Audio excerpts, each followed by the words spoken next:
কিসের মিটিং? গুড়ে আত্মসহায় গুড়ে কি আত্মসহায় গুড়ে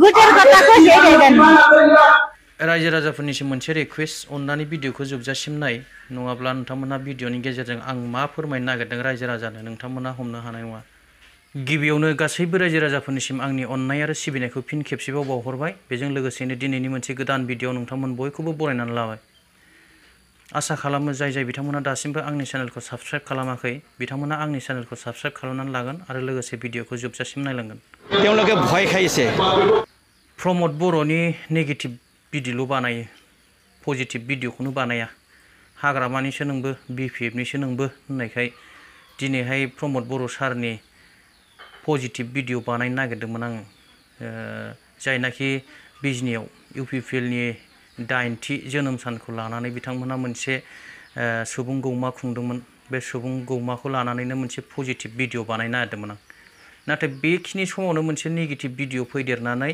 आंनि पजिटिभ भिडिअ बानायनो नागिरनाया सेस फंग जालायबाय बिदिब्ला बे मा भिडिअमोन एसे नायनानै लादिनि दे কিসের মিটিং? গুড়ে আত্মসহায় গুড়ে কি আত্মসহায় গুড়ে গুড়ের কথা কইছে দেন আচ্ছা ভাই তো আজ কি হল মিটিং?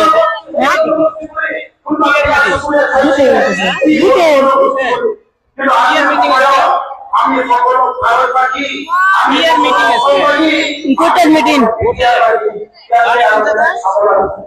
দুই নঙ্গগ্রাম তেওঁলোকে জানিছে নে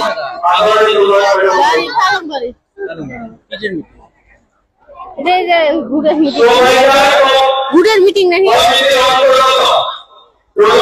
30,000 মানুহ গেদাৰিং কৰিম বুলি এটা বিশাল জনসভা আয়োজন কৰিছিলোঁ কিন্তু দেখা গ'ল ইয়াত 30,000 নহয় 45,000তকৈ বেছি ইয়াত গট খাইছে 100% আজি দিনটোত যে ইউপিপিএল আকলি লৈছে সেইটো আমাৰ আজি প্ৰমাণ হৈ গৈছে गोबाङानो बुंदों बे सुबुं गौमायाव गोबां पाब्लिकफोर गोबां रायजो राजाफोर बाहागो लादों नोंगौ बयबो नुदों गोबां बाहागो लादों सियार थोआखै माबा थोआखै जिरायग्रा थोआखै नाथाय गोबां मिथिङाव फैग्रा मानसिफ्रानो बे सुबुं गौमायाव फैग्रा मानसिफ्रानो मिथिया जे मानि सुबुं गौमा जादों सोरबा होनो माबा सेल्फ हेल्प ग्रुपनि नामा होनो सोरबाया माबा होनो बुजिनो मोनै आं मा जामारदों बुजिनो मोनाखसै बे आसलते सेल्फ हेल्प ग्रुपनि मिटिंमोन ना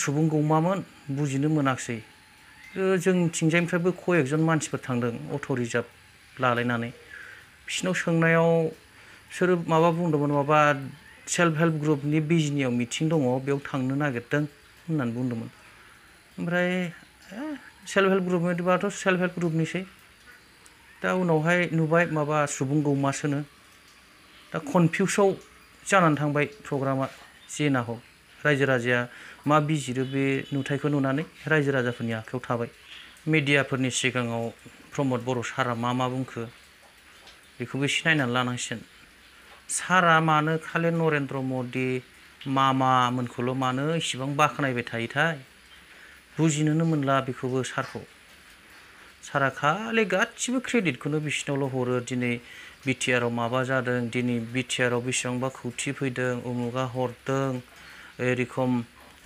मोनबोसिगोन एरखम मोनबाय नाथाय बेफोरखौ जोंहा मोनखानांगौ नंना नङामोन दा हरबायल' होनो माथो बिटिआर एग्रिमेन्टनि गेजेरजों बेसेबांबा खौथि बेसेबांबा माबा माबि माबा एनडिबिफोरनि केसनि खोथा माबा माबि आरो बड'लेण्डआबो बे बिटिआरजोंनो जालांसिगोन मासिगोन बोरैबा बोरैबि डिसिनि पावार मानि पावार बेफोरबायदि अनेक खोथा दंमोन रायलायथारला माथो जोंना सारा बेफोर खोथाखौ दानिया बावजोबखो ना माखोथाय अन्नानै रायजो राजाफोर भिडिअखौ नायनानै कमेन्ट हर प्लिज আমাৰ মুখ্যমন্ত্ৰী ডাঙৰীয়াৰ লগত আলোচনা হৈছে আৰু সেই হিচাপে অসমৰ মন্ত্ৰী আৰু এমএলএ আমাৰ বড়োলেণ্ড অঞ্চলত আমাৰ বিভিন্ন ৰাজনৈতিক কাম কাজটো আৰু বেছি ষ্ট্ৰং কৰাৰ কাৰণে তেখেতসকলে আহিব মই তেখেতসকলক আদৰণি জনাইছোঁ ইয়াত কোনো নেগেটিভ একো কথা নাই যে প্ৰধানমন্ত্ৰী নৰেন্দ্ৰ মোদী ডাঙৰীয়াৰ নেতৃত্বত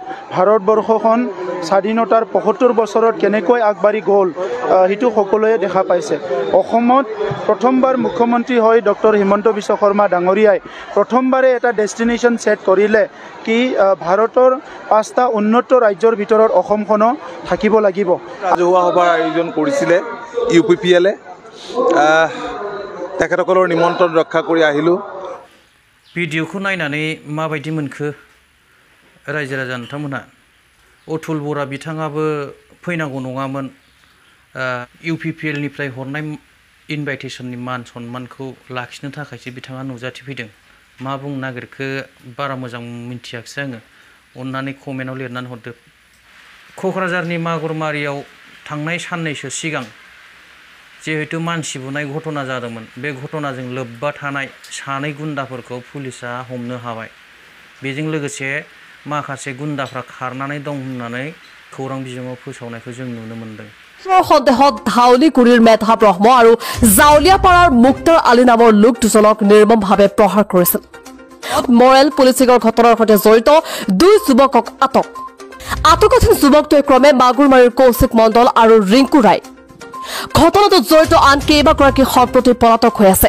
आसलत खोथाया जाहैबाय बिथांमोनखौ हमनो मोनखांनायनि उनाव बिथांमोननि साजाया माबायदि जागोन बेखौसो नोजोर होनांगौ जाहैबाय।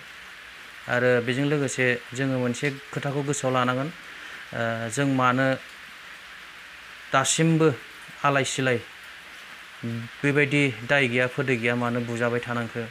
अन्नानै रायजो राजाफ्रा कमेन्ट खालामहर प्लिज। दिनैनि भिडिअखौ गोलाव खालामनो सानाखै, एसेयावनो दोनथ'बाय। जोबजासिम नायनायनि थाखाय रोजा रोजा साबायखर थाबाय। Thank you. जय बर' हारिनि।